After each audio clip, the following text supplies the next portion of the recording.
Welcome to this week's edition of the OCU Athletics Update. I'm Andrew Himes, and this week we're talking to Superstar Athlete of the Week, Charlton Jones, and track and cross-country coach, Conor Holt. Here on the OCU Athletics Update, we're talking to Superstar Athlete of the Week, Charlton Jones, senior basketball player from Katy, Texas. He was recently named to the Coast-Sida Academic All-District team, and a busy week for you guys last week, starting out with Mid-America Christian last Tuesday. You guys won in the final 5 seconds. Crazy sequence. Take us through the end of that game. Yeah, pretty crazy game. About 12 seconds to go, we had the ball in our possession, down 3. And in basketball, we like to call it the extra pass. And everybody on the team touched the ball, extra pass after extra pass, and we got it to one of our great three-point shooters, Sean Grant. And he knocked down the 3 to tie it up with about 5 seconds to go.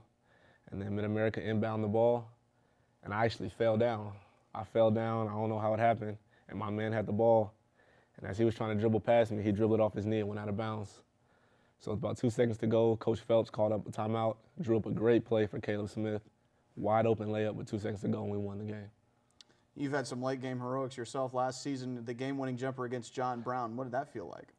That's an amazing feeling. Hitting a game-winning shot is one of the best feelings in basketball. Just the idea of battling out, two teams battling it out for 39 minutes and about 55 seconds, and then 5 seconds to go, comes down to one shot, win or lose, and just thank God I could hit that shot. Just blessed.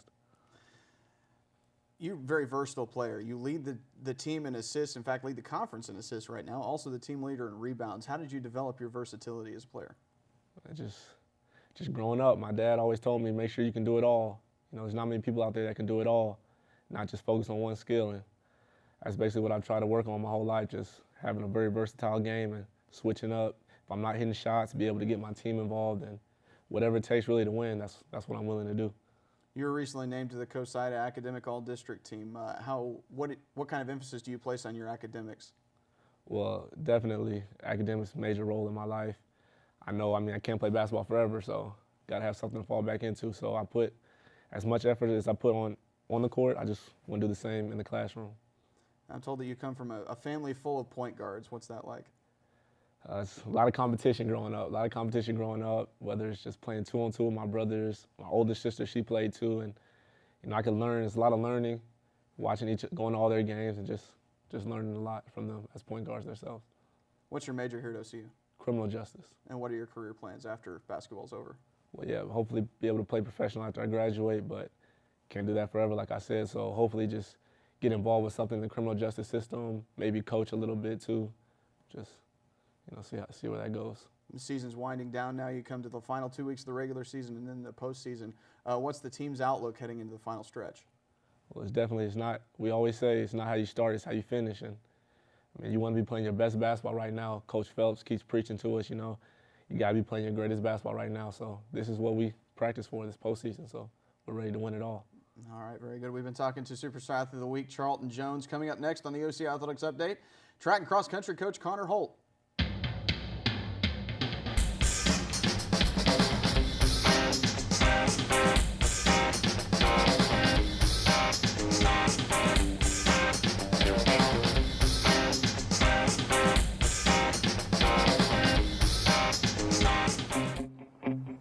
There's a call to be answered. The spirit of competition is still alive inside. The desire still drives. The phrase student athlete has a great ring to it. Lasting friendships are ready to be made. You just want to keep playing. Game on. Learn more at naia.org. Here on the OCU Athletics Update, we're talking to track and cross-country coach Conor Holt. The Stars will finish up their indoor season this weekend at the Nebraska Tune-Up, and they've had 4 runners qualify for the NAI Indoor Championships. And, Coach, tell us about those 4 who have qualified for the NAI. Yeah, so the indoor season, it's a short season. It only had about 4 or 5 meets in total compared to the outdoor season. But, yeah, we had 4 kids on the team make it. We had Katy O'Halloran. She qualified in 2 events, the 600 metres and the 800 metres. For the indoor nationals, and we're probably leaning more towards the 800. I think she's ranked a little bit higher in the list. Then we have Stephen Broadhurst, who's got a qualified in the mile. He's looking pretty good right now. He had a really good training session the other day. Then we have Arya Barani, a freshman from Edmond Santa Fe. He qualified in 2 events too. He qualified in the 5K and the 3K, but I think we're going to focus on the 5K with him.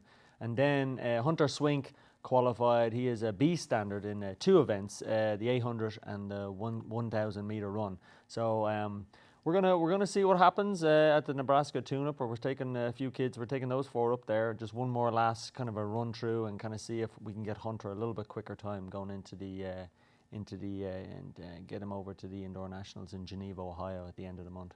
So, how has the season gone for the rest of your team? You know, they're very young. Like I said, I remember in one of my original meetings here with you, we brought in 19 freshmen, so we're a very young squad. But you know, they've adapted to the way of doing things. It's our sport's a very unique sport in the fact that we run cross country in the fall, then we run indoor, and then we run outdoor. So it's a year-round sport.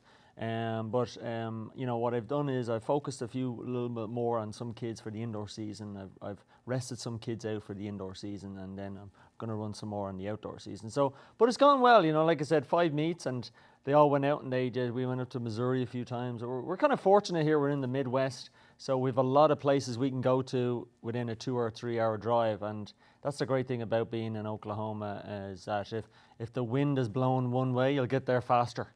A tailwind, you know, and but it's good, you know. So, but it's a short season, and it kind of, I use it just as a good bouncing, as a kind of a springboard for the outdoor track season, which is where it really all happens. So yeah.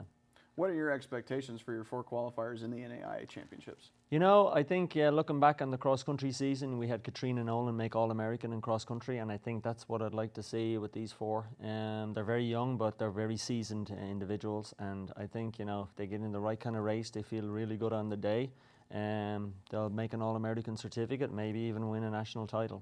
I got a good group of kids, and that's our expectations going into this, is to either do really well, stand on a podium, or stand in the first place spot and win a national title for OCU. So yeah.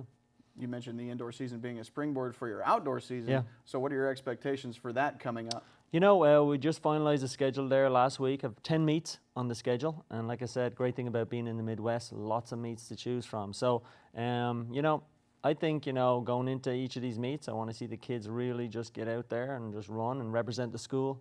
We got a beautiful singlet that they wear, and it's great to see. We'd love to see them up there in the lead and just chasing PRs and chasing people around the track. You know, it's a great thing about being at these meets, is that it's not like cross country where you have to run all over the place chasing the kids and roaring at them. I can stand in one spot, so it's good for me. You know, as in my old age, as I'm getting older, I'm able to just stay in one spot and just kind of like you know, roar on the kids. But you know, just use it as I said, a springboard from the indoor to the outdoor, and then if we have some good success, then we just roll around and we do it all again, and you know, and have a great cross-country season next year. It's all about just moving forward, having a great momentum, and getting to the nationals and representing the university.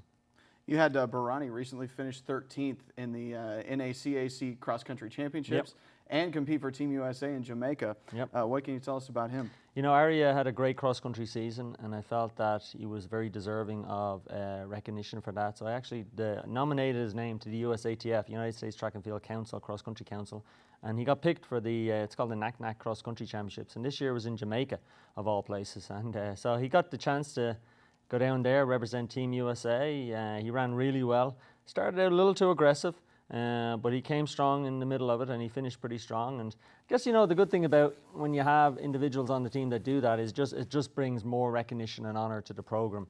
And I know some of the recruits I've been talking to, they're kind of excited to see this kind of stuff going on. Such a young guy, a freshman, and he's already made a Team USA event. So yeah, it's just, and I think it also kind of motivates some of the other kids in the team too. It says, hey, you know, if Harry can do it, we see him working out there every day, then I'm going to motivate myself and get to bed early and get up early and get the training done. But very deserving. He's a great kid. He holds over, I think it's a 3.5 GPA, and he's in a pre-med major, and just a great kid to have in the program. Talk a little bit about the Run to Stop Distracted Driving 5K that's coming up on March the 9th. Yeah, we host this road race every year. It's our second annual year to do it, and great cause. It's to do with the No Texting and Driving campaign, organised by Brandy Gibson here on campus, and we've kind of partnered up with Brandy, and and we're kind of excited to kind of just host a good road race. It's a two loop course around the campus, 8 a.m. You can still register if you go to Sign Me Up.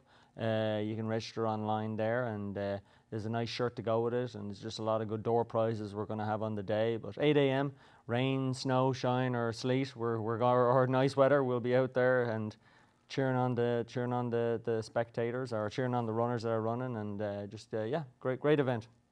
All right, thanks very much. We've been talking to OCU track and cross-country coach Conor Holt. The Stars will run in the Nebraska Tune-Up this weekend, and you can keep up with all their progress on OCUsports.com.